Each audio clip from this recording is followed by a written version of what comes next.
Your data is like gold to hackers, and they'll sell it to the highest bidder. Are you protected?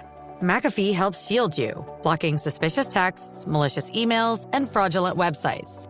McAfee's secure VPN lets you browse safely, and its AI-powered text scam detector spots threats instantly. You'll also get up to $2 million of award-winning antivirus and identity theft protection, all for just $39.99 for your first year. Visit McAfee.com. Cancel anytime. Terms apply. Federal improper payments went on unabated last year. They reached $162 billion. Most, but not all, were overpayments. Medicare and Medicaid produced about half of those overpayments. We get more now from the Director of Financial Assurance at the Government Accountability Office, Hannah Padilla. Ms. Padilla, good to have you with us. Thank you for having me, Tom. And this is a perennial. The number seems to kind of bounce around in that area. Tell us about what you discovered this year in the improper payments look. Yes, well, this has been a longstanding issue in the federal government. Since 2003, there's a cumulative estimated number of improper payments of $2.8 trillion. So very large amounts of money estimated to be going out the door improperly. This year, we found that it was significantly less than it was in the prior year. These are estimates made by departments, and we just consolidate those into our report. This year, the estimate was $162 billion, which is a $74 billion decrease from the prior year. All right. And where did the decrease mostly get reported? Because perennially programs, or a quarter of it, Medicare, Medicaid, or more than half. Is that pretty much the same ratio? Yes, it is. Really, the decrease was the result of two things. One, the winding down of COVID-related programs, so a lot less money going out the door in general.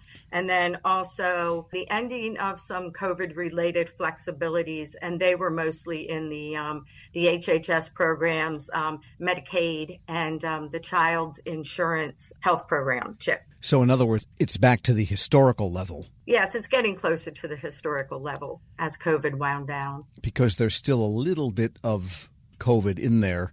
The Restaurant Revitalization Fund, I'm presuming that's something from the COVID era? Yes, and this is the first year they're reporting an improper payments estimate. Got it. And looking at Medicare, Medicaid, this just goes on and on each year. Those are gigantic programs, and you could say, well, $54 billion out of Medicare is actually a drop in the bucket, given the size of the program, but still, nevertheless, that could fund a couple of departments. Yes.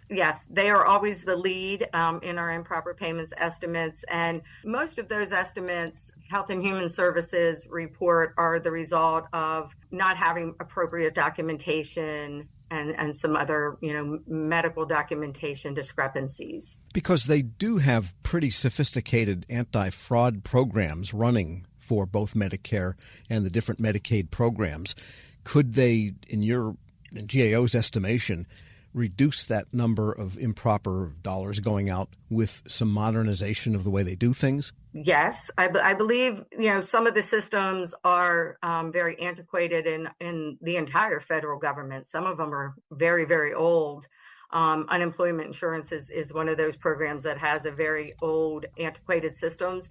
And a lot of these programs are also administered at the state levels, which add another layer of complexity for the program. One thing that you noted was fraud, and I wanted to kind of just touch base for a minute on the difference between fraud and improper payments, because those terms are often used interchangeably.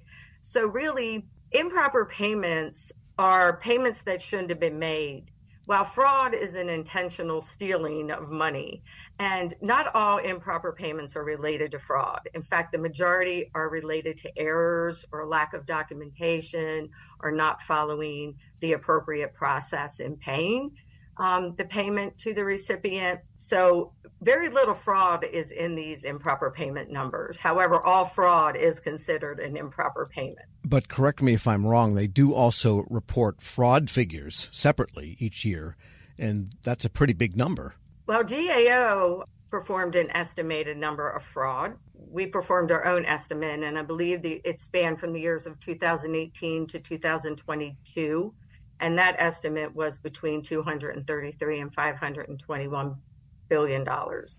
Yeah, so that's that is fraud, but there are improper payments beyond the fraud numbers, in other words. Yes. Got it. These improper payments in our report are strictly improper payments. We're speaking with Hannah Padilla, Director of Financial Assurance at the Government Accountability Office. And what are your recommendations this year? Well, we've had a number of outstanding recommendations that we made for several years, one of which is really changing the rules to designate all new programs with over $100 million distributed in any given year as susceptible to improper payments. And what that would do is it would kick in certain criteria that the agencies would have to follow, including performing an estimate of improper payments in that program. One of the other recommendations that we feel pretty strongly about is there's a 3-year pilot program that's currently in place to share the Social Security Death Master File with Treasury's Do Not Pay system. And that is showing signs of success. So we are recommending that that pilot be made permanent. We also recommend that the agencies really put some thought into their corrective action plans, and in those plans identify preventative controls that would keep this money from going out the door in the first place, because it's not very effective to try to claw it back after the fact. Sure. And you mentioned earlier some of these funds are in fact administered through the states That's right. in block grants and so on, and formula grants. Maybe the government needs to get better leverage over how states administer their own programs, because some of those also have systems and procedures that are pretty dated. And do you recommend a way that the federal government could ensure that there's some basic level of compliance and safeguards built into state systems? Yeah, one example of that is the Health and Human Services Temporary Assistance for Needy Families Program, or TANF. Health and Human Services currently does not perform an estimate of improper payments for that program, although they do believe it is susceptible to significant improper payments. And the reason they don't do that is because they believe they lack the authority to get the necessary information they would need from the states to prepare that estimate. So we have recommended that Congress give Health and Human Services that authority to go get the information they need from the states in order to better manage that program and to do an estimate of improper payments. One thing I didn't point out at the beginning that I think is very important is this estimate of $162 billion is a very small subset of all the federal programs. It only is a compilation of 68 programs across 16 agencies. So we believe it is very understated. There's a lot of federal programs that are not reporting improper payments. But in hitting CMS, say, that's $1 trillion right there. So you're getting a pretty good portion of the federal outlays, but you're not getting all of the discretionary, it sounds like. That's correct. And is Social Security in there? I didn't see them on the pie chart. Social Security is not one of the 5 major programs that have reported improper payments. 75% of that 162 is Medicaid, Medicare, Treasury's Earned Income Tax Credit, the USDA's SNAP program, the Supplemental Assistance Nutrition Program, and also the SBA's Restaurant Revitalization Fund. So that accounts for 75% of the improper payments that have been reported. And just as a detail, what is the issue with the SNAP program that causes about $10 billion in improper payments? Well, SNAP comes and goes. So